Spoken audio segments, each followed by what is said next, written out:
But if you find yourself at the end of a close game and you're physically burnt out, you're tired, you're fatigued, you're exhausted because you wasted the little energy you have at the beginning of a game, then it's not going to matter about how much experience you have at the end of a game if you don't have any energy to fuel whatever you need to do to get the job done and win endgame kind of situations. So you should have a strategy in mind that says, okay, this is how I play that's going to allow me to be the most effective throughout the game, but at the same time allow me to use and burn as little energy as possible. For example, a very obvious example of this is if it's the beginning of a game and there's a loose ball, you as the older player, you don't chase that loose ball. You don't run after it. I've been out here so many dozens of times with older players who they find themselves on the court with young players and they're self-conscious about being the older guy and they want to try to prove themselves to the younger players, that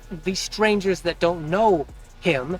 So in order to do that, one of the things they do, one of the mistakes they make is like, okay, if there's a loose ball, I'm going to sprint after that loose ball and get it to prove and show the younger players that I'm still mobile, agile, like I still have gas in the tank, I'm still capable of doing that. That's a mistake, especially at the beginning of a game, the first half of a game, because that's energy that you're burning that you as an older player are not going to regenerate for that game. You're going to burn yourself out the more you do that. You as the older player have earned the right and hypothetically, theoretically, the respect of the younger players that, like, if there's a loose ball towards the beginning of the game, you as the older guy, the obviously older guy, you're not going to chase down those loose balls. You're not going to hustle and sprint for loose balls. Like, that's their job. They're younger. They're supposed to do that.